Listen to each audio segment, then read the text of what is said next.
ৰঙিয়া সমজিল্লাৰ অন্তৰ্গত বালিসত্ৰ সৎসংগী সত্ৰ এখন হৰিদেৱীয় সত্ৰ। ঐতিহ্যমণ্ডিত এই সত্ৰৰ সকলো পৰম্পৰাই আজিও অটুট আছে। ইয়াৰ আধ্যাত্মিকতা অসমৰ অন্যান্য সত্ৰসমূহৰ দৰেই সুউচ্চ। 1595 খ্ৰীষ্টাব্দত এই সত্ৰ স্থাপন কৰিছিল মহাপুৰুষ হৰিদেৱৰ শিষ্য হৰিচৰণ মিশ্ৰৰ পুত্ৰ হৰি মিশ্ৰই। তেতিয়াৰে পৰা আমাৰ এই সভা মহোৎসৱ চলি আছে।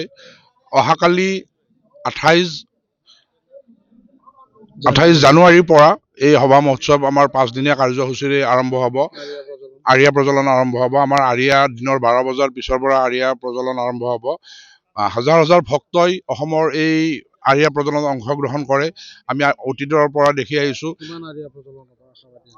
আমি মিনিমাম আমাৰ 50,000 আৰিয়া আমাৰ এইবাৰ সম্ভৱ হ'ব। অইন বছৰতকৈ এইবাৰ অলপ হয়তো বেছি হ'বও পাৰে। আৰু আমি ভক্তক আদৰিবলৈ ইতিমধ্যে আমি পূৰ্ণগতিৰে 22খন উপসমিতিয়ে আমাৰ কাম কৰি আছে।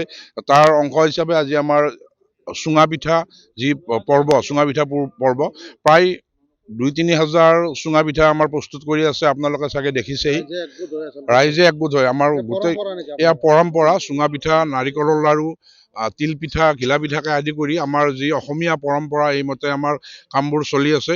আমি আপোনালোকৰ চেনেলৰ জৰিয়তে অসমৰ সমূহ ধৰ্মপ্ৰাণ ৰাইজলৈ বিনম্ৰ অনুৰোধ, আপোনালোকে এবাৰ আহক আমাৰ এই সত্ৰলৈ।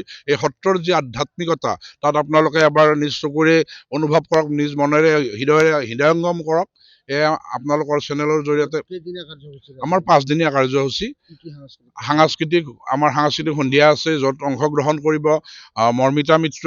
তাৰপিছত আমাৰ ওজাপালি, নাগাৰা নাম আছে 2 দিন, আধুনিক নৃত্য আছে। আমাৰ এইখিনি আৰু সাংস্কৃতিক এক আধ্যাত্মিক পৰিৱেশে এই অঞ্চলটোৰ গোটেই বিৰাজমান কৰে। এই 5 দিন সিধা দিয়া হয়, উপবাসী ভক্তসকলক সিধা দিয়া হয়।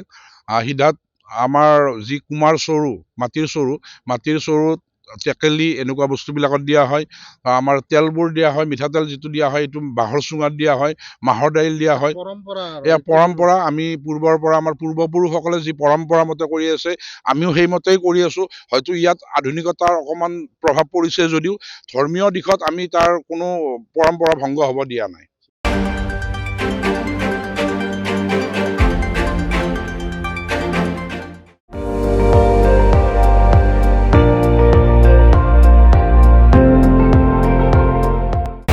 আপুনি চাই আছে ND24, সৰ্বশ্ৰেষ্ঠ নহয়, সৰ্বোত্তমৰ দৌৰ।